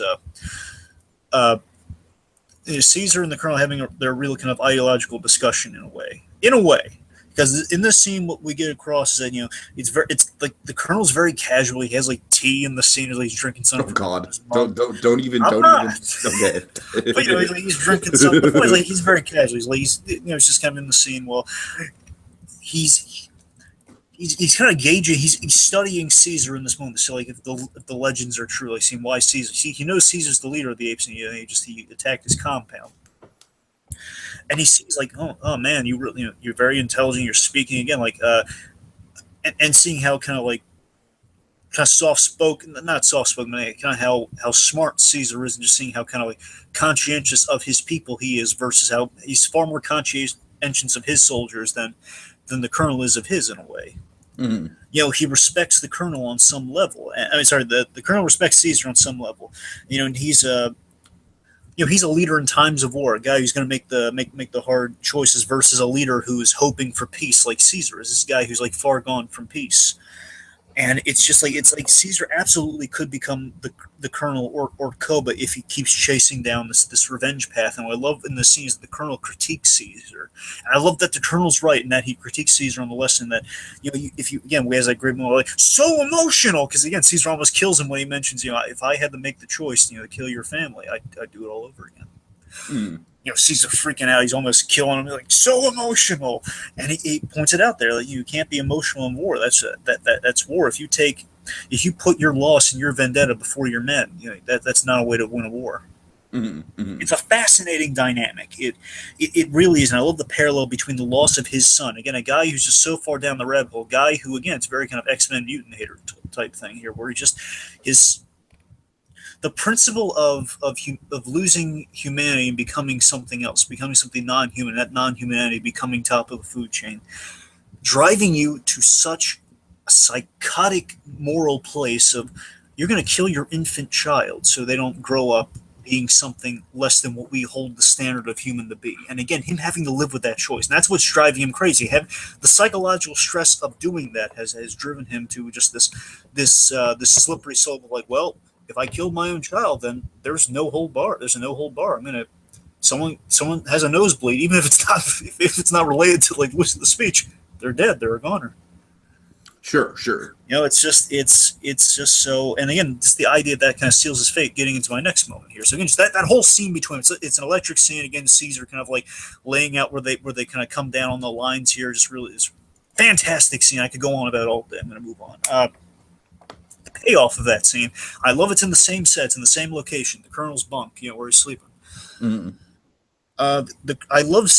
It's Caesar's moment of change. It's when Caesar has the opportunity to exact his revenge, and he chooses not to, because the colonel, so poetically right, the colonel contracts the simian flu from the doll that he found in Caesar's cell when Nova came to visit him, which is also a runner-up for one of my moments, when Nova visits Caesar, because actually, it's kind of I'll bridge my scenes here a little bit. There's a mini moment here where Caesar is kind of contemplating. Basically, he's contemplating if the colonel's right in a way.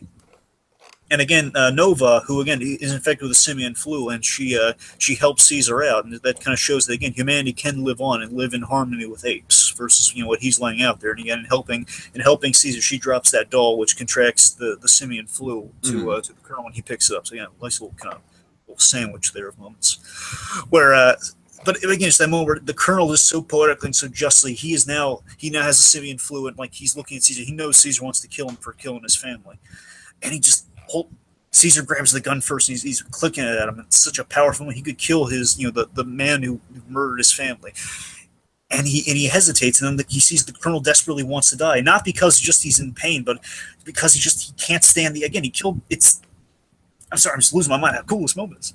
It's just that idea that again, the man killed his own child over becoming this, and he's in such a state he can't do because his brain function won't allow him without help, he won't be able to pull that trigger. I mean, he has to kind of put it in his own hand almost. Mm. It's just the idea, like he's begging, like, make us both happy, kill me, and he doesn't. And again, Caesar won't kill him again because he does not want to fall down that revenge path, and also he doesn't want to give the colonel what he wants, and the colonel, keeping him alive is a much more fitting punishment. Yeah, it's like live with what you condemned your son to. Exactly. It's like you're gonna live with what your son had, but I'm not gonna get you. I'm not gonna kill you. I'm not gonna reunite you with your son in a way. It's like, oh, it's so sadistic and it's awesome. Right. And then of course off screen, like the colonel, like bang, and it's like, oh my god, such a fantastic closure to the colonel's arc, man. Oh yeah. Good okay, stuff. let's say briefly, Caesar's death, of course, that's a biggie. So lastly, in Caesar's death, I did not see it coming, but it kind of dawned on me that, in this world, I mean, we saw what Caesar had to go through to survive getting shot in Dawn, but in a world without humans, you're going to have to live with the consequence of that, and a world with dwindling humans, basically no human-ape relations going on here. Caesar gets shot with an arrow by, again, our pseudo-human avatar, who, again, this is not on Caesar's side. Right. He shoots him with a crossbow or an arrow or something. And logically, again, the apes don't have healthcare. I'm afraid apes seriously, apes have no way of healing themselves. If they get shot, like in the arm or anything, if they get shot anywhere, they're a goner because they can't heal that. That wound's going to get infected or something bad is going to happen. Again, they're going to bleed out. They're dead. Caesar, he led the charge. I love that he got to the promised land. Yeah, it's sort of like it's leading it's kind of like a Moses story. Yeah, that's what I'm saying. It's like biblical and it's very legendary. Oh yeah. I love the fact he has his last scene is with Maurice. Oh Maurice God, the last moments in this film are just perfect. I think Bruce Wayne dying in Alfred's arms. Mm-hmm. That's what it is. Mm-hmm. And again, just put Caesar being so happy, just like like his last line essentially being, apes will be fine without him. He actually echoes the big line of the movie. Apes are strong. Yes. They'll be fine. Essentially, they'll be fine without me. And just again, Maurice being so saddened by this, but again, just the fact that Caesar, he doesn't get the bask in his land, but he does get he gets to take solace in the fact that I completed my mission. I did what was right for my people. I got them there, and it's just the war. I soldiered them through war, and then he dies. It's a poetic way of, if you're going to kill Caesar, that's the way to kill Caesar. Mm. Okay, Dragon, we're I don't know. I'm kind of just with the other podcast we want to do tonight. Let's just go just a tiny bit on the future of the franchise. Just kind of like a couple minutes on it. All right. Obviously, I think the logical place to go with this would be to have Andy Serkis play a grown Cornelius. Yeah, I'm hoping for that too. Yeah. It would make sense. Let me ask you this: do you think there should be any more movies in between this and the Planet of the Apes proper, or do you think the next movie should basically be a remake of the original? Well, let's see.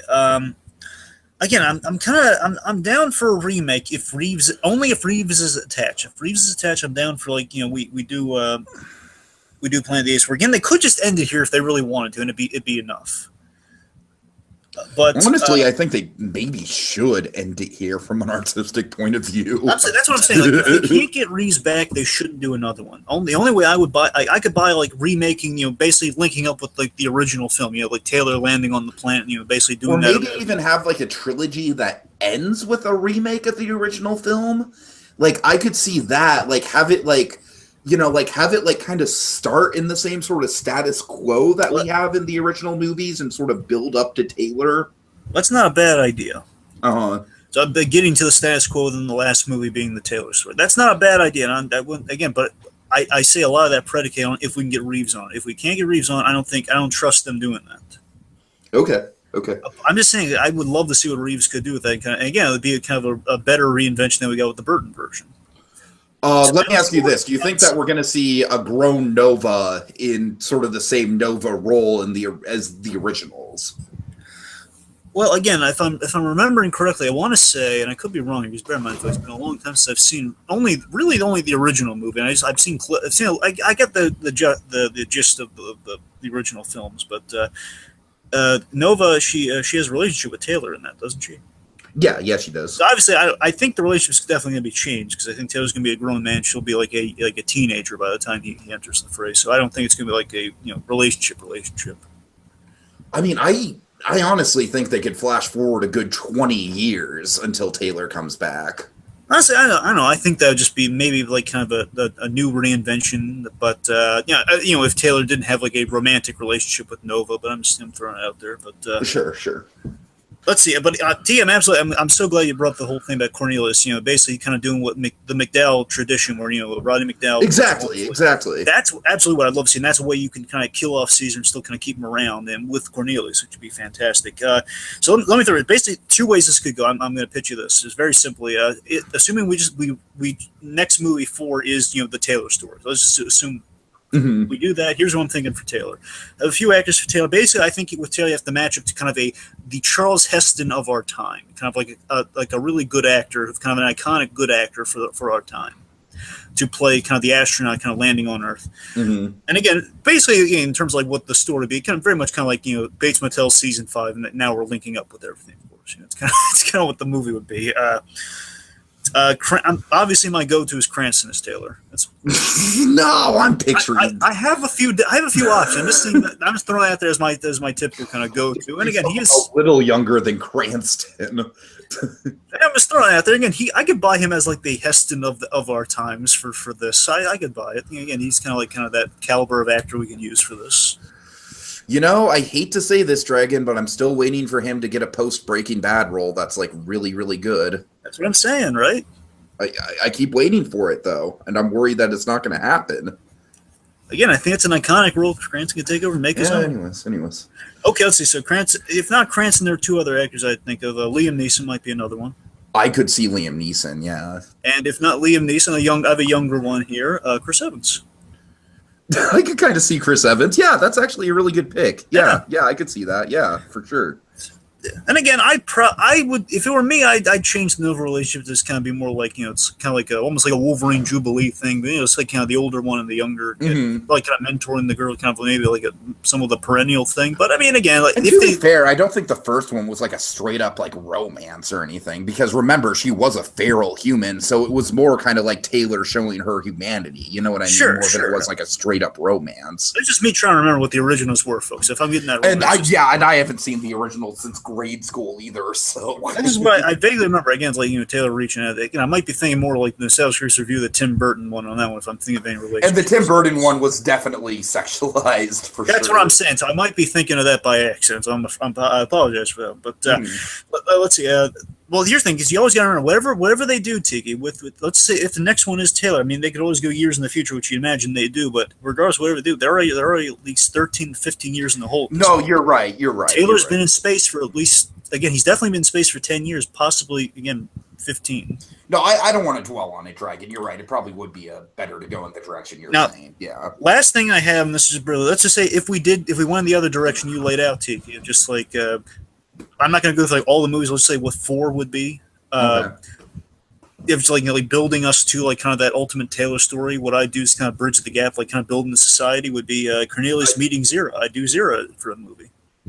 Yeah, that's a good idea for sure.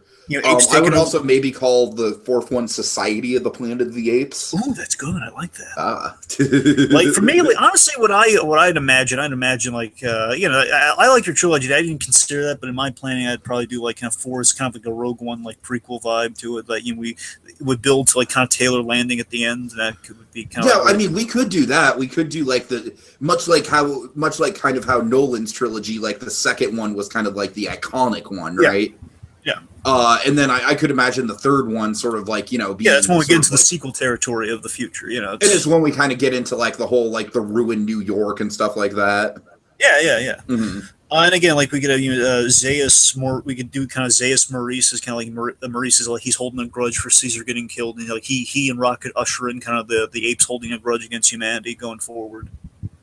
I gotta say, if Maurice became the main villain of this franchise, that'd be fascinating. That's what I'm saying. What if Caesar's guys, because they lost their leader, they kind of held a grudge against humanity, and basically when they were on top of the food chain, they took it out on the humans. Mm-hmm. And Cornelius was like going along with it, but again, like kind of the Cornelius story, he's going along with it, but he has reservations based on kind of the lineage of his father. Sure. So you know, Good stuff. that's what I got. Oh, and Judy Greer is Zero Or. Because Judy Greer was she was one of the motion captures on the Apes early in the movie. Again, kind of reusing her. But for me, if I could pick anyone, Vera Farmiga, Zero. If I could, I'm just saying. If again, one of my go-tos, Cranston Farmiga. It's always Cranston Farmiga is my go-to. So I mean, anything's going to be better than Helena Bonham Carter. Oh, certainly, exactly. I mean, seriously, just like kind of the gentle Zero being Vera Farmiga. Couldn't you picture it? Oh God, yes, I could. Yes, I could. Okay. All right, final thoughts, Dragon. Go ahead. Final thoughts. I marvel at the filmmaking on this. It's got a lot of great Batman potential with the tone, the internalization on Caesar. It definitely has a Apocalypse Now. It's like it's Apocalypse Now done right and coherently. Well, I mean, Kong Skull Island. Well, I'm sorry, I haven't seen it yet, so I can't speak to that. No, Kong Skull Island's another one like that. Like, this is like my number one of the year, and Kong Skull Island is like right outside of my top 10. So this is better than Kong Skull Island, but let's not take away from Kong Skull Island. I didn't mean to take. I'm just saying, like, from what I've seen. But yeah, sure. No, Kong Skull Island is a really solid movie. It's just not a masterpiece like this one is. I take your word. I'd like to see it. I just gotta wait for it. Yeah, Again, like going to Planet Apes, I gotta wait for it. So there are no real faults in this. It's probably my favorite of the ape films. Period. Honestly, I really like it. Oh yeah, same here. Yeah. So it's really good. Okay. And yeah, folks. I mean, like I said, I went in like really like I was expecting this movie to be really good. I was not expecting it to be. Dragon, it's funny. It exceeded our expectations. It did. I've had this period of like it's just been a fantastic like month or so of movies because like I mean keep in mind some of these movies you haven't seen like stuff like Beatrice at Dinner, which is another fantastic John Lithgow performance, and then Sofia Coppola's new movie with Colin Farrell, The Beguiled. Both of those movies were so good for me that they were on the top of my movie rankings list. Colin Farrell, Mr. Banks himself. And then this movie comes out, and it's like, well, here's another number one. And Jacob Gulliver, Dragon, he actually kind of, chastised me, like playfully chastised me a little bit on Facebook. He's like, dude, it seems like your number one's like changing every other week. Like, are you sure it's not just recency bias? So I'm like, yeah, I mean, maybe a little bit, Jacob. You kind of got me there. Yeah, remember when Logan was your number one? I mean, Logan's still in my top 5. Yeah, for like Logan's up there. Definitely. You could say the reason it's fun because like all these different number ones you keep piling up over it. Well, yeah, I don't know. They're all good. I'll take it where they're all good. Look, at this point, I would probably say the top 3 movies, like the top 4 movies of the year for me. Bear in mind, folks, this might be dated if you watch this at a later date. Go on. Yes. Right now, the top 4 movies of the year for me are this, Dunkirk, which are 2 movies that came out within the same time of each other, and then Logan and Get Out, another 2 movies that came out very close to each other. So, yeah, those 2, those 4, I should say. So, yeah, I mean, as I said, I think it stands on its own really, really well, I think, because I've only seen Dawn once, and in Rises, I've only seen once, and I don't really feel like you definitely get a fuller picture of Caesar's storyline with those other 2 movies, but I feel like this movie works as a standalone story incredibly well. I think maybe even better than the other 2 do in terms of just telling standalone stories. And yeah, I just think the storytelling in this is fantastic. It's just this whole series is just a game changer when it comes to visual effects. Andy Serkis better be, if not nominated, they better just give him some sort of special Oscar or something. I don't know. They could do that. They could you give him one not a lifetime achievement. They give him like an achievement Oscar, or like kind of like what John Lasseter got with Toy Story being the first. Exactly. So it could be like the first Oscar for for motion capture performance, maybe. Mm-hmm. So yeah, all the elements just came together really well. We have a captivating hero. We have a menacing, really, really interesting villain. Giacchino's score is like Giacchino just keeps upping himself, I think, with these scores, man. Like this was just like the primal drums, just you really got into it. Like this movie just set such a beat. Of course, Bad Ape, just everything about this movie is just so good. I'm going to quit rambling and just say, yeah, for me at least, just the best cinematic experience I've had all year, hands down. All right, and that's it, folks. Thank you for joining us, and we will be uploading a spoiler cast of Dunkirk immediately after this. So we're going to kind of see like how Christopher Nolan handles a more sort of like, you know, sort of action-orientated movie.